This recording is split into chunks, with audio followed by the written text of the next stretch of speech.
Kulendi wangu mningina wewe pachi viti chine mkurumbira chiviti chedu icho right. Chiregedza tichitaura nyaya iya iri kunetsa because apa payanga iri kunetsa ichitenderera ndandakanyarara ndakakula down ndichida kuona kuti vanhu munoionawo sei nyaya iyoyi. Nyaya iri kunetsa panapa pari kunzoni vakomana ana Chamisa vakapuhwa mari something like around 5 million something koko ndo mari vari kunzi vakapuhwa chaizvo ichitaurwa ichinzi vakatora mari vakazodaisawo mari vakazodai zvese zviri kuitika zvezve. Guys, panguva inei ndakazviona inini kune imwe information isina basa. Ndauti munyatsonzwisisa kuti information isina basa iriko, and you have to understand this. Let's say for example iwewe worora mukadzi wako asi anenge asiri mhandara, umubvunza kuti wakabviswa wanani wemhandara wacho, wakarara navanhu vangani,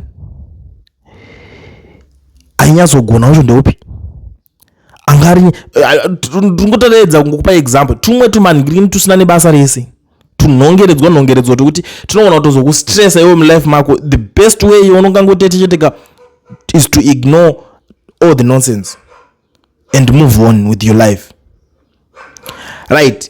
I am a retired generals.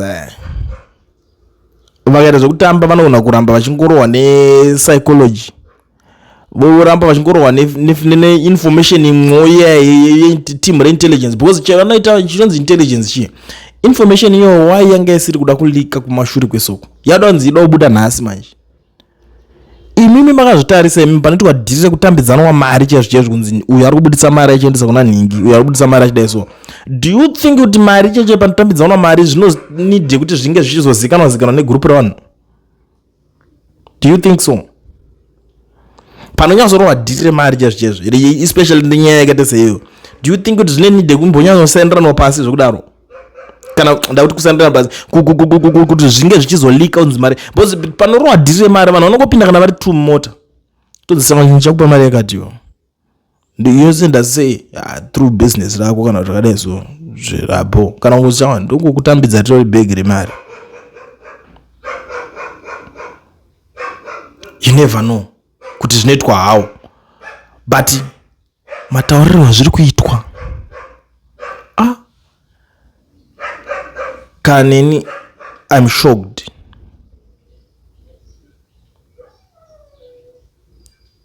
Tovunduka.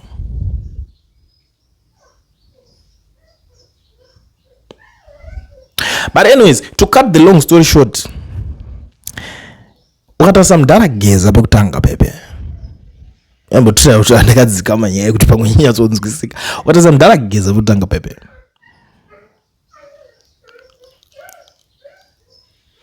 Paimobilize vanhu, aimobilize achitoshuwa kuti at least ndikaonawo support kuna vanhu vakaita sana Chamisa, ndikaonawo support kuna vanhu vakaita vanhu vari kuopposition, vanhu vakaita sana Green, but support kuti uye zvainetsa. Uri kunzwisisa? But kusvika pakufa kwake ndo chinhu chaaiwisha kuti akakwanisa kumobilize uya nemamillions, because madhara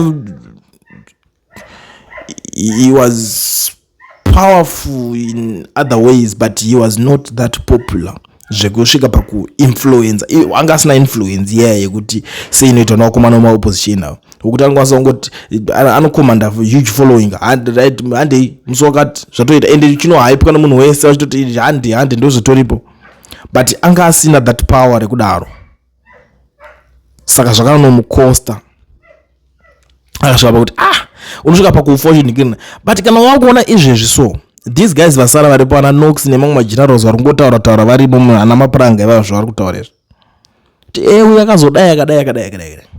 Strategy iyi inini zvangu handiona kunge inoshanda yekutanga umbonongedzerana panapa. Let's say mukomana uyu akapuhwa mari, let's assume kuti alright mari akapuhwa, zvichazodii? Muchazoita sei that information? Akapuhwa, what's next? What is your point? Imimi muripo pakunetsana nani mimi? Muchiri kuziya kuti asiso pamuroyo wacho. Matokanganwa. Amuchaziva kuti ndiani wamuri kufanira kunge muchifesana. Saka mukangobuda mangoti mudonetsana uyu yakazodai. Kana uyu ningi asati akabudisa list ron ninga akadai ninga akazodai ninga anogara pakati and then madzoka ningi futa anodai ninga anodai. Alright. Manongedzera list ron vesa. What's next? Mind you, those guys vamwe vacho vese vari kunongedzerwa veve. Mari dzavo nadzo vakazara izvezvi. Vanhu kutoti vanoriska kana mamillions kuti iwe ngatitozvichengetedza nemari. Wani wacho chayanogona kutoti ngatitodaiso totozvivharisa papo. For sure zvichitoita sei? Ende vane ground backup plan yavo yekuti yebackup yekuti vakada kungo-influencer kungomobilize vanhu vepati yavo vanosumuka vanotodza kuti akomana ndiri kuto-offer mari yakati kwakati ndiri ku-offer mari yakati mabhazi nemabhazi azvitorere nguva. But imimi hamuna kana vanhu vacho vekuningirikina. Muri kuti muri kubva from that side vekwenyu kwacho havasi kukuteererai vekuside opposition vacho maakutanga kunetsana nawo kuti uyu akapuwa mari akazodai so. Handidi kunyebera, hakuna munhu anombobvuma kutukirwa kana leader wake kana kuti even kuexposerwa. Iwewo chaicho uri papapo kukauya chero katanga kubata mai wako huro iwo unombowirirana muchangotanga but munopedzera maakutonetsana. Wakutomudzwa kuti uri wefeki uri kutaura nonsense. Hakuna munhu anoda kuninga but panofanira kuva pane a better way yekuadressa ma-issues. Handidi kuzvinzwisisa. But amen. Ina handidi kuti tozoramba tichitaura nyaya wani mangwana mozoti ko wai vanhu vari kuzodai so vanhu makadhakwa here mimi vanhu hamudi kubatana nevamwe hamudi kubatsirana nevamwe panenge pachinetsa zvinhu hamudi kusumuka muchidai so.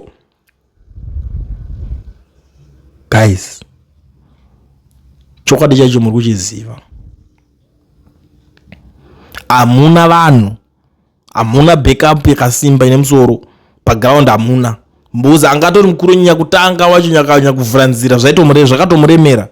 Handiti zvekutanga kuti makuzoningira munogona kuti muri kutopiwa information yekunyeba. Munhu anokupa achikuudza kuti ninga akapiwa mari akadai so ngaakupeni mareceipts ngazvibude pachena kwete kuti chichindai munobvunza kana ningi zvoinvestigatewa munopiwa information imwe isiri right. I still remember madays paida kudedzera iye paida kutodedzera nyaya dzemaningirindepe pakatobuda vamwe vachitanga vari kumusimbisa kuti but chimbomira kuningirina vanhu man ucharowesa vanhu vacharohwa chimbomira kudaro but iwe zvori kuita utori right hauripo but akadedzera chakati ndiani hamusadaro imimi ona vanenge vachitotaura chiruma vachifuridzira. This is the same way munokandirwa chimwe chedivision muri kuona kuti matanga chinhu chiri right maakupiwa information yekutanga kutsamwisa vamwe. You never know, these guys vari kuitawo vari kutoitawo nenguva yavo but hapana pekutiwo ungangosumuka kuti ningaronga zvinhu zvake ubva vanojambira kunoita zvinhu izvozvo because you never hauzivi kuti ndiani azvironga and hausizoti wai azvironga. Pamwe uri kurongerwa ikaunda ndiwo ruda kutoteiwa kunzi uye uchingonojoina ipapo munopera mese ipapo. Saka vakomana vakazozviona kubva kare kuti kana tinoda something like this kuti kangozviitirawo chedu tega pana kuti munhu angosumuka toti handi tinomujoina zvaari kuita. Ivo vari vanhu vekusame side ikoko hazvimbofe zvakameka sense ndopari kuita nyaya hombe but makaramba muchingoita izvozvo ngoti ningapuwa mari yakadai so Chamisa apuwa 5 million nechakati irambai muchinyora hanzi nema 20 million nechinchi mari dzamutaura mafigures aya munyatsomanzwisisa imimi. Amen, ndatopedza ndizvekutaura zvakawanda. Anyways, mazimbabweans ese vari muSouth Africa vari kuda kuregistera macompanies nekuvhurwa maFNB business accounts vasina mawork permits kana mastudy permits. Ndiri kuti mazuva ano zvaanyore zvaaeasy. Pane company inonzi Education Research inotungamirwa naMukoma Owen.